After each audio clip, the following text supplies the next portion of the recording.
aula de hoje a gente vai falar sobre o átomo de hidrogênio e, em especial, a gente vai falar sobre a equação de Schrödinger sobre o átomo de hidrogênio.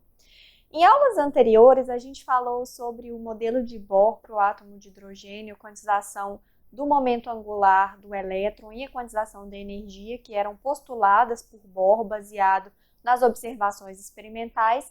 E na aula de hoje a gente vai ver que tanto a quantização da energia quanto a quantização do momento angular são uma consequência direta da solução da equação de Schrödinger para esse sistema. Bom, para começar, a gente tem que ver como fica a equação de Schrödinger em 3 dimensões. Então, um problema análogo, um pouquinho mais complicado, porque agora, ao invés de tratar só da variável espacial x, como a gente tinha feito nos exemplos anteriores, a gente vai precisar lidar com uma função de onda espacial que depende de x, y e z. Bom, então, a equação de Schrödinger sempre pode ser escrita dessa forma aqui. Então, psi é uma função de onda que depende de x, y, z e t.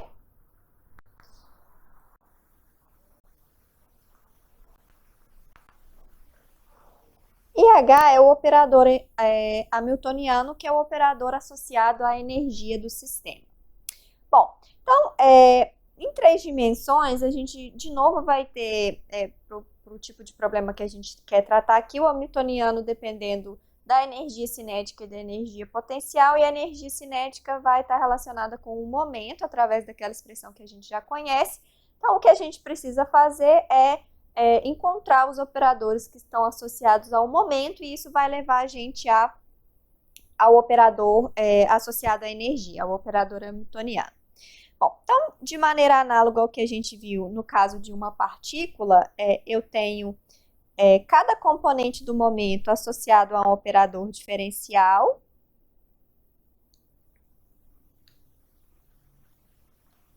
A derivada na coordenada correspondente.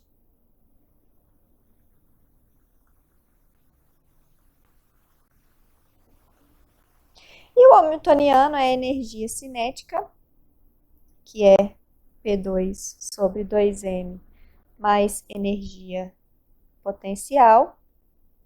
E isso aqui vai levar o operador hamiltoniano, se a gente substituir as componentes de P, Px, Py, Pz, isso vai levar a gente no operador h barra ao quadrado sobre 2m, derivada segunda em relação a x, mais derivada segunda em relação a y, mais derivada segunda em relação a z, mais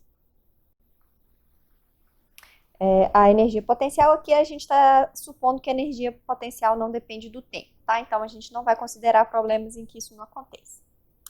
Ok, então, isso dá pra gente a equação de Schrödinger.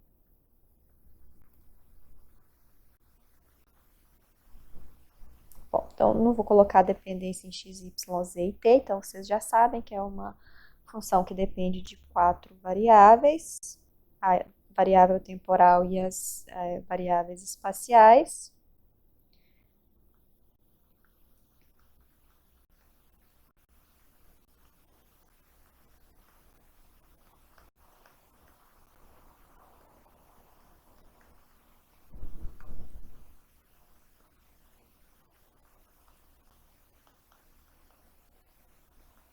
E aí, para encontrar quem são as possíveis funções de onda que representam esse sistema em 3 dimensões, a gente precisa resolver essa equação, que é uma equação diferencial parcial de segunda ordem em 4 variáveis, as variáveis t, x, y e z.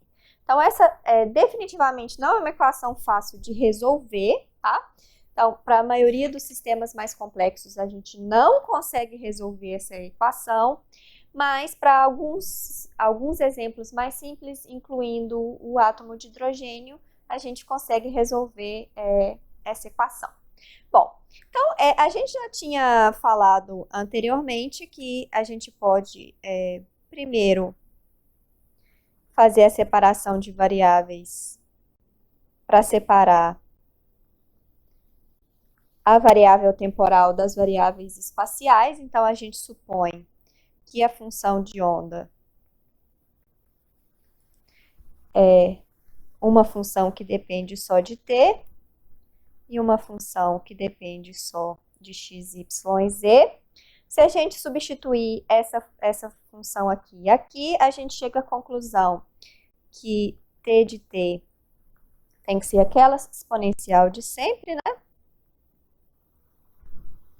E psi de x tem que satisfazer a equação de Schrödinger independente do tempo.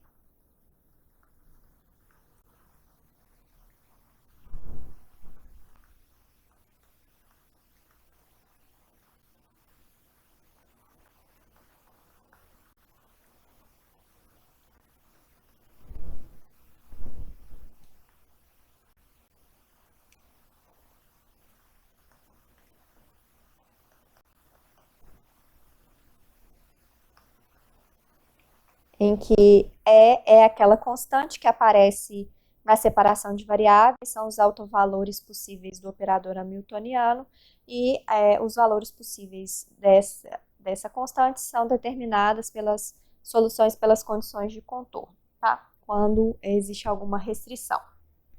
Ok.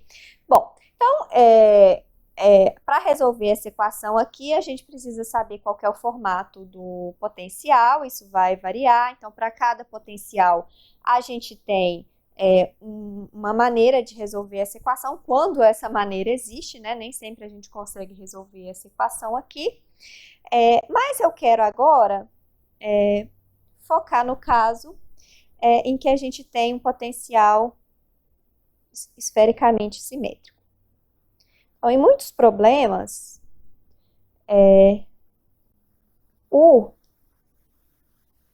a energia potencial depende apenas de R, em que R é raiz de x ao quadrado mais y ao quadrado mais z ao quadrado, é a distância do ponto até a origem. Então, não depende da posição exata em que a partícula se encontra, mas só da distância dessa partícula em relação à origem. Então, esses potenciais são chamados de potenciais esfericamente simétricos, porque eles têm exatamente o mesmo valor na esfera de raio R, em toda a esfera de raio R, né? Só depende do R, não depende da posição nessa esfera de raio R. Bom, então, tem muitos problemas interessantes, importantes, em que o U, então, é uma função de R, apenas de R, e quando isso acontece,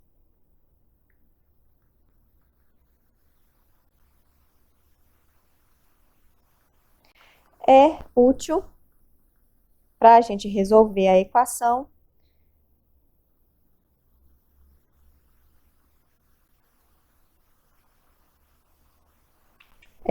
escrever essa equação em coordenadas esféricas. Bom, então vamos lembrar quem são as coordenadas esféricas. Então aqui tem uma questão de escolha, tá? Então eu vou fazer a escolha padrão para o problema do átomo de hidrogênio que a gente quer tratar na aula de hoje. Então eu tenho aqui as coordenadas cartesianas, x, y e z. Então eu tenho aqui um determinado ponto P com coordenadas x, y e z. E agora eu vou usar uma outra maneira de representar esse ponto, que é usando as coordenadas R, que é a distância do ponto até a origem, esse mesmo R que aparece aqui, tá? E agora eu vou olhar para a projeção desse ponto no eixo XY, e esse ângulo aqui a gente chama de θ, e esse ângulo entre essa reta que liga o ponto e a origem e o eixo Z, a gente chama de φ. Então, observem que aqui tem uma escolha, né? Eu poderia, por exemplo, escolher o φ, escolher o plano XZ e o φ como sendo o ângulo em relação ao eixo Y. Então, tem uma escolha aqui que é importante, vocês vão ver depois por quê, mas essa é a escolha padrão, tá? Pode ser que em um determinado problema seja melhor escolher uma outra coordenada esférica ligeiramente diferente. Bom, e a relação entre as coordenadas cartesianas e as coordenadas esféricas são dadas por essas expressões aqui. Então, x é r cosseno θ seno φ, y é r seno θ seno φ, e o z é r cosseno φ. Ok? Bom, então, ao invés de escrever a função de onda como uma função de x, y e z, a gente vai escrever a função de onda como uma função de r θ e φ.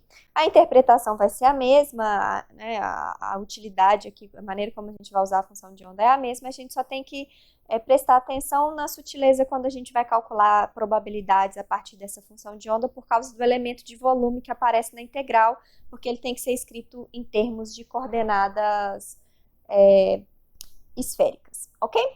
Bom, então, o que a gente vai fazer agora é escrever a equação de Schrödinger em coordenadas esféricas e resolver a equação de Schrödinger usando separação de variáveis em um caso particular, né? Nesse caso particular em que U é esfericamente simétrico. Então, no próximo vídeo a gente vai fazer essa continha.